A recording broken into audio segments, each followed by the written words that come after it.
lot of questionable calls for Duke down the stretch.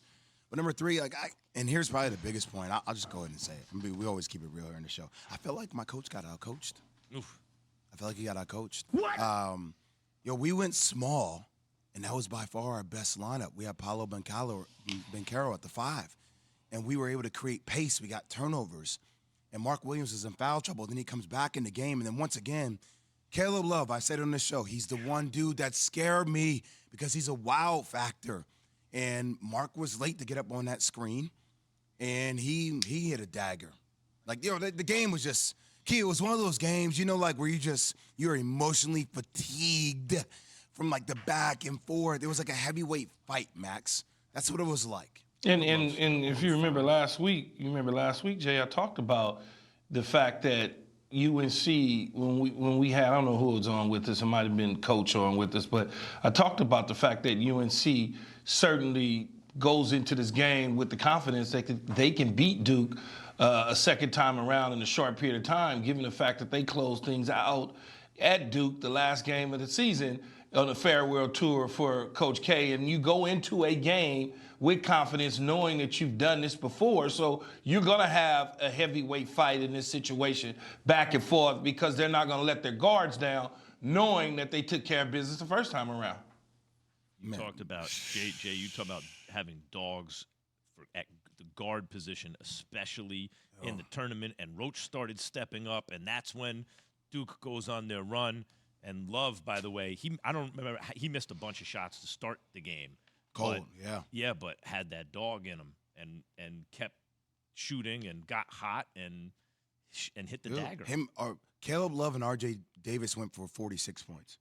Yeah. That's their backcourt. RJ Davis, I was talking to Trajan Langdon, obviously, with the Pelicans. We were talking about during the game. I'm like, he going to be a pro, man. He's going to be a pro. And Caleb Love may have played his way into the first round of the NBA draft. That's what their guard play did. And it was, the shirts I saw North Carolina fans wear, there were shirts going around about a Tar Heel burying Coach K in his grave. That was what people were wearing. That's the kind of energy that was off that game. Now I don't know what to do. Do you root for your rival? Do I root for North Carolina to beat Kansas because they represent the conference? It's hard for me to root for this team. I always want to bet against them. But do I do the respect? Why would you root for North Carolina, who just sent Coach K packing? On top of that, it's your rival. I understand it's your conference, but Jay, man, use your brain. You can root for the conference if it's Boston College, Clemson, North Carolina State. Yeah. But not Duke. 100%. I would never root for UCLA in anything. Nothing. I just don't. It's Nothing. I would root for Washington, Cal, Stanford, Arizona, Colorado, Utah. But ain't no way in the hell if UCLA is in the championship, I'm sitting there going, I'm taking UCLA. I don't care. I hope they get pounded. Key, here's the real conversation, because so after the game was over, I'm in the shower and I'm thinking, damn, John Shire is getting ready. It's his turn now, right away, his turn. And what would it mean if Hubert Davis, in his first year after replacing Roy Williams, wins a national championship? Duke has the #1 recruiting class coming in the nation next year. And if you had thought about if Carolina didn't make the tournament and they had a poor year, it's like Duke is still on top. But now, if Carolina wins a chip, it puts so much more pressure on John Shire to figure it out right away. Yeah, better win year one. I think it's more pressure on John Shire than it was on Hubert Davis anyway. Mm-hmm. And the reason is that, look, Roy Williams is great, Hall of Fame, whatever you want to call it, but he's not following Dean Smith. Right? It was, 3 coaches in between before you even got to him. Bill Guthridge, then Matt Doherty. Yeah, so now you've gone through 3 coaches before you got to him. Dean Smith, North Carolina basketball was built, from what I understand, on Dean Smith, where Duke was built on Mike Krzyzewski. So it's a little bit different. There wasn't 3 coaches in between.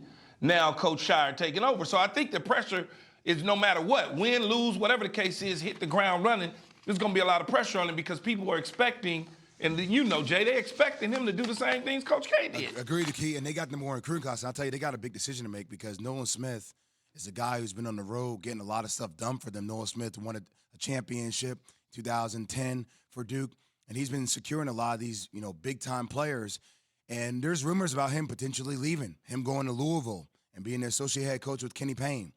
They lose him, that puts them back a little bit because they need to keep recruiting at a high clip in order to compete with North Carolina. There's also the momentum for UNC, where the one thing that will never change, universe can go on, Fred, doesn't matter. Coach K lost his last game in the Final Four to UNC, having met them in a tournament for the first time. Sick. That gives those guys a boost. And, of course, Jay, you have to root against them. I'm sick. Thanks for watching ESPN on YouTube. For live streaming sports and premium content, subscribe to ESPN Plus right now.